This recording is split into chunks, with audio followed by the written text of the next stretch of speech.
Hi guys, welcome to my channel. இன்றைக்கி நான் ஒரு கதை சொல்ல போகிறேன். இது கதை இல்லை, உண்மை சம்பவம். நான் பார்த்த விஷயங்களை உங்களிடத்தில் நான் ஷேர் பண்ணிக்கிறேன். நம்ம மோஸ்ட்லி புக்ஸு படிச்சிருக்கோம், புக்ஸுலேருந்து நம்ம நிறைய விஷயத்தை கற்றுருக்குறோம். ஆனால் மனுஷங்களை ஃபஸ்ட்டு நம்ம படிக்கணும். மனுஷங்களை எப்படி படிக்கிறது, மனுஷங்கிட்டேருந்து நம்ம கற்றுக்க வேண்டியது என்ன இருக்குது அப்படின்னு பார்த்தீங்கன்னா, நம்ம ஒரு நாளைக்கு ஒரு 50லேருந்து 100 மனுஷங்களை பார்ப்போமா? எல்லோரும் ஒரே மாதிரியாக இருக்காங்க, எல்லாருக்கும் ஒரே குணாதிசயமாக இருக்குது, எல்லோரும் ஒரே மாதிரியாக பேசுகிறாங்க. அவங்ககிட்டேருந்து நம்ம கற்றுக்க வேண்டிய விஷயம் நிறைய இருக்குது. அவங்ககிட்டேருந்து எது நம்ம செய்யலாம் செய்யக்கூடாதுன்னு நிறைய விஷயத்தை நம்ம கவனித்தாலே நம்ம நிறைய அனுபவத்தை நம்ம கற்றுக்கலாம். இன்றைக்கி நான் ஒரு கதை சொல்கிறேன்னு சொன்னல, இன்றைக்கி நம்ம பார்க்க வேண்டியது அவர் பேர் குமார். இவரோட கதையை தான் இன்றைக்கி பார்க்க போகிறோம். இவர் ஒரு தனியார் நிறுவனத்தில் வேலை செய்கிறாரு. இவருக்கு வயசு பார்த்திங்கன்னா 40, 20,000 ரூபாய் சம்பாதிக்கிறாரு. மனைவியும் தனியார் நிறுவனத்தில் வேலை செய்கிறாங்க. மனைவிக்கு 28,000 ரூபாய் சம்பாதிக்கிறாங்க. இவங்களுக்கு ஒரு சின்ன குழந்தை, சொந்த வீட்டில் வாழ்ந்துட்டு வராங்க. இவங்க கூட இருக்கவங்க, குமாருக்கு கூட இருக்கிறவங்க வேலை செய்கிறாங்களா, அவங்களுக்குலாம் ரொம்ப நாள் ஒரு சந்தேகம், இவர் ஏன் வேலைக்கு வராரு? ஏன்னா இவர் மெயின்லேயே வீடு வச்சுருக்காரு. இவர் வேலை செய்கிறதுலேருந்து ஒரு 4 பில்டிங் தள்ளி தான் அவரோட வீடுன்னு வச்சுக்கோங்களேன். மெயின்லேயே ஒரு வீட்டை ஒரு இடத்துல இருக்கிற மனுஷன் எதுக்கு வேலைக்கு வராருன்னு எல்லாருக்கும் ஒரு சந்தேகம். ஆனால் அவங்க எத்தனையோ முறை சொல்லியும் குமார் அந்த விஷயத்தை கேட்கல.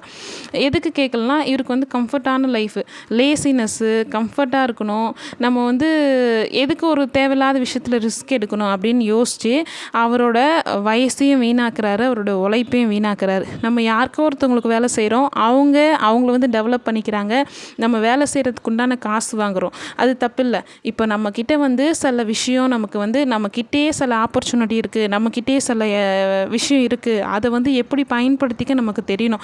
நம்மக்கிட்ட ஃபஸ்ட்டு என்ன இருக்குது, நமக்கு என்ன வரும், அதை நம்ம நிதானித்து அறிஞ்சோன்னாலே நம்ம ஈஸியாக நம்மளை டெவலப் பண்ணிக்கலாம்.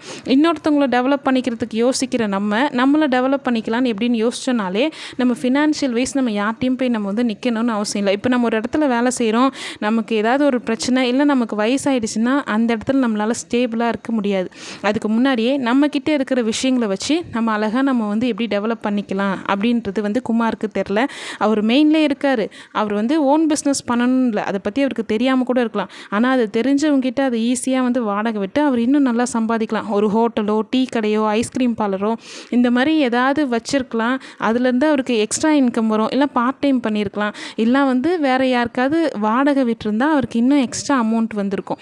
இப்போ பணம் மட்டும்தான் நமக்கு லைஃப் இல்லை, அதை பற்றி இந்த வீடியோவில் நம்ம சொல்லலை. மனுஷங்கிட்டேருந்து நம்ம எதை கற்றுக்கூடாதான் மெயின் வீடியோ. இதில் என்னென்னா, இவர் செய்கிற தப்பை நம்ம செய்யக்கூடாது. நம்மக்கிட்ட என்ன இருக்கோ அதை வச்சு நம்ம எப்படி நம்மளை டெவலப் பண்ணிக்கலாம், இன்னும் நம்மளை எந்த அளவுக்கு நம்ம க்ரோ பண்ணிக்கலாம் அப்படின்றது தான் இவர்கிட்டேருந்து நம்ம இன்றைக்கி கற்றுக்கிட்டோம். இன்னும் நம்மக்கிட்ட நமக்கு சில விஷயம் வரும், சில பேருக்கு அது வராது. அது இன்னும் நல்லா டெவலப் பண்ணிக்கோங்க. எதுக்கும் பயப்படாதீங்க. குமார் மாதிரி எதுக்கும் பயப்படாமல், சில விஷயத்தில் லேசியாக இருக்காமல், இன்னொருத்தவங்களுக்கு வேலை செய்கிற இந்த கம்ஃபர்ட்லேருந்து ஃபஸ்ட்டு வெளியே வாங்க. இவர் மாதிரி கம்ஃபர்ட் ஜோனில் இல்லாமல், லேசினஸாக இல்லாமல், கான்ஃபிடென்ஸ் லெவல் கம்மியாக இல்லாமல், பயப்படாமல் எல்லாத்தையும் தைரியமாக செய்யுங்க. நிச்சயமாக எல்லாமே நல்லதாக நடக்கும்.